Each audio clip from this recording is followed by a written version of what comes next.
Shabbat Shalom, everyone. There is one compliment that I get pretty frequently, and I think it's a little strange. And it always happens when I start to meet someone and we start having a conversation, they get to know me a little bit better. They always end up saying, quote, you know, you don't really seem like an only child. Now, to my fellow only children in the room, you know what this feels like. It's a sentence of victory, a signal of significant praise, and a relieving affirmation that despite all the odds, we have beaten back the societal curse that is oneness, that our fate was to be quiet and weird and antisocial, and somehow we have reversed the cast die and have miraculously turned out relatively normal. Of course, this is problematic for several reasons. By accepting these sentiments as a compliment, we are reinforcing less than flattering stereotypes, but more importantly, we are perpetuating an idea that some serious issues of social interaction are the fault of the few and are therefore not a concern of the many. The most damaging of these stereotypes is a belief that we are completely self-reliant, that because we have never had siblings, we've never known what it's like to need someone else or to be needed in return. We therefore don't know how to give because we've never had to. We don't know how to be vulnerable because our vulnerability is internal and private. And that we avoid conflict because isolation is easier than building or repairing. In short, we are less trustworthy because we've never had to put our trust in anyone other than ourselves. Psychologists and philosophers, however, including Freud and Jung and Kierkegaard, see the image of the only child as a more existential question that lies at the heart of every single one of us, not just only children, regardless of the size and structure of our family. To these thinkers, the only child is a symbol. It is the fear of being alone in the world, and a question that exists deep within every single one of us. Who can I trust? So who can we trust? This question can be terrifying. It is, in its essence, counterintuitive, especially from an evolutionary perspective. When we trust someone, we open ourselves up to potential harm. We allow that individual or those individuals a clear view at the weakest and most vulnerable spots on our bodies, on our souls, and on our hearts. To trust is to give oneself to another, to put aspects of one's life into someone else's hands. But trust is much more than an evolutionary anomaly. It is freedom. It is, in a way, the most human act of all because it allows us to take care of one another, to hold on tight at life's most difficult moments and to say to someone else, you're not alone in this anymore. It is a vulnerable act of giving, yes, but it is a vulnerability that leads to creation, to foundation, to peace. And it is something central to who we are regardless of where we were born or how we were raised. Let us not forget that Yitzchak, that Isaac was a ben Yachid. He was an only child. And he was willing to give up his life because he so deeply trusted his father and believed in the idea of the propagation of monotheism. It is with this understanding of trust that makes this week's parasha so challenging for me. Shabbat Naso contains an expansion on the societal laws of the Israelites, from the number and responsibilities of the Levites to the position of a sect of holy volunteers known as the Nazirim, who, for the sake of serving Hashem, abstain from alcohol, the cutting of their hair, and contact with any form of impurity. But within these laws is a ceremony that doesn't seem to quite fit into the judicial system that we're used to seeing when we think of the Torah. A ceremony called sotah, that puts the fate of a woman's life into a formula of doubt and bitterness. Sotah is a ritual used to determine whether or not a woman has been adulterous. A man who suspects his wife of being with another brings her before a priest, and the husband brings with him an offering for the woman.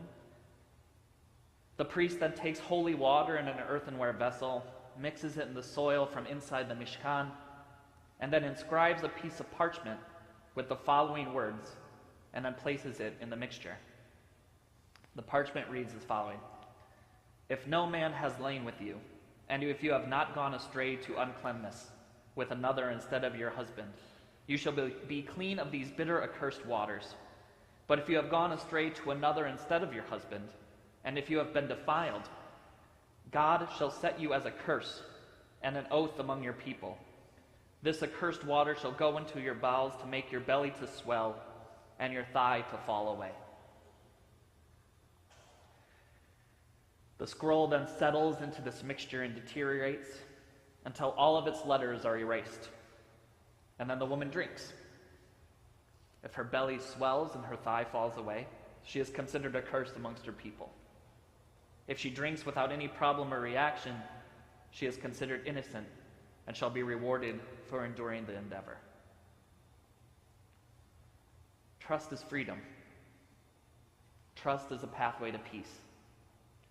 Yet here we see how the absence of trust destroys a family, destroys a community, and creates a culture of shame even before the final verdict is determined. What Sotah lacks is the promise of a covenant that exists throughout the Torah, an understanding of Dan l'kaf to treat one another with the benefit of the doubt, and to approach moments of pain and insecurity with patience, with humility, and with grace.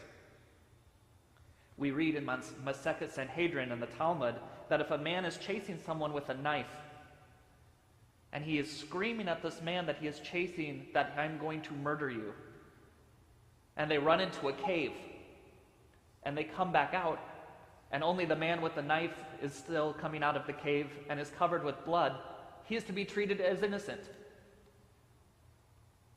Similarly, there is a legal understanding found in Masechet Ketubot, also in the Talmud, that if a piece of meat is found on the street, and on that very street there are 10 butcher shops, 9 of which are kosher and 1 is not kosher, that piece of meat is considered kosher and can be eaten without any qualms, without any hesitancy. So where is this understanding in the case of Sotah? The rabbis of the Talmud don't seem to be concerned with the leniency here.